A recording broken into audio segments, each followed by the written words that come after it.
জুলাই আগস্টের গণ অভ্যুত্থান এবং তার পূর্ববর্তী 16 বছরের সংগ্রাম, এক অর্থে প্রায় 53 বছর ধরে আমরা এই সংগ্রামের মধ্যে আছি। কারণ হচ্ছে বাংলাদেশে যে আকাঙ্ক্ষা ছিল মুক্তিযুদ্ধের মধ্যে দিয়ে একটি গণতান্ত্রিক জবাবদিহিমূলক রাষ্ট্র, সেটা প্রতিষ্ঠিত হয়নি। বারবার আমরা হোঁচট খেয়েছি, বারবার আমরা উঠে দাঁড়িয়েছি, বারবার আমরা লড়াই সংগ্রাম করেছি। সেই লড়াই সংগ্রামেরই ধারাবাহিকতা আজকের এই আলোচনা।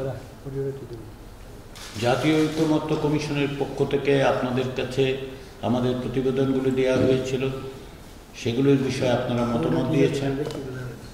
অনেক বিষয়ে আপনাদের সাথে একমত আছে, অনেক বিষয়ে আপনাদের সঙ্গে জাতীয় ঐকমত্য কমিশনের পক্ষ থেকে দেওয়া সুপারিশে কিছু ভিন্ন মত আছে। আমরা সেগুলি নিয়ে আলোচনা করব। জাতীয় ঐকমত্য কমিশনের লক্ষ্য সুস্পষ্ট। আমরা চাই সকলের সাথে আলাপ আলোচনার মধ্য দিয়ে একটি জাতীয় সনদ তৈরি করতে, যা বাংলাদেশের ভবিষ্যতের পথরেখা নির্ধারণ করবে। ফেব্রুয়ারি মাসের 15 তারিখ জাতীয় ঐকমত্য কমিশনের যাত্রা শুরু হয়। ঐকমত্য কমিশনের 6 মাস সময় দেওয়া হয়েছে। আমরা সেই লক্ষ্যে কাজ শুরু করেছি। 15 মার্চ থেকে আমরা রাজনৈতিক দল, শক্তি, জোটের সঙ্গে আলোচনা শুরু করেছি। আমরা আশা করছি 15 মের মধ্যে প্রাথমিক পর্যায়ের আলোচনা শেষ করতে পারব এবং তারপরে দ্বিতীয় ধাপের আলোচনায় আমরা অগ্রসর হওয়ার পরিকল্পনা করছি। যে সমস্ত বিষয়ে রাজনৈতিক দলগুলোর সঙ্গে ঐকমত্য তৈরি হবে, সেগুলোর ভিত্তিতেই জাতীয় সনদ তৈরি হবে।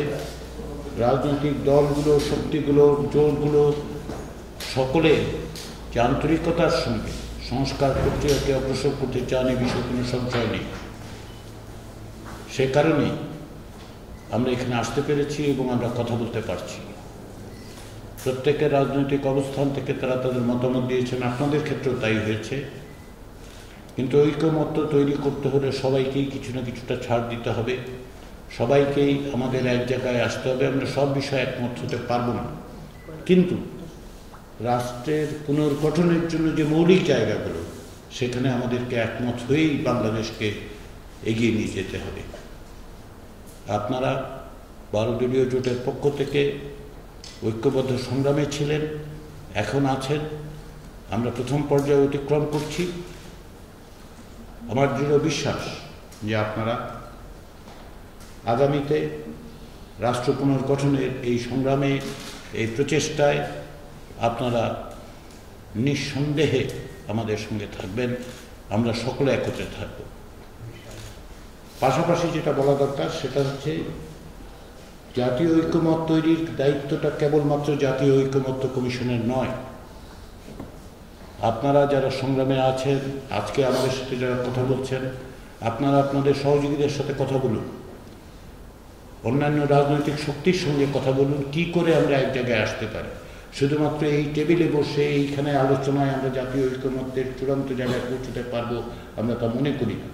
আমাদের ভূমিকা হচ্ছে অনুঘটকের, আমরা সেই চেষ্টা করছি।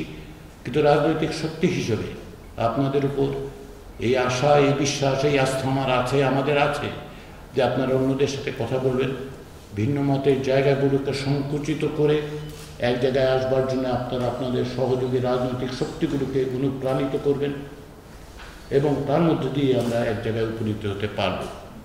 সেই আশা রেখে, সেই বিশ্বাস রেখে, সেই আস্থা রেখে, সেই প্রত্যাশা রেখে আবারও আমি জাতীয় ঐকমত্য কমিশনের পক্ষ থেকে 12 দলীয় জোটের নেতৃবৃন্দকে আমার আন্তরিক ধন্যবাদ জানিয়ে আমার বক্তব্য শেষ করছি।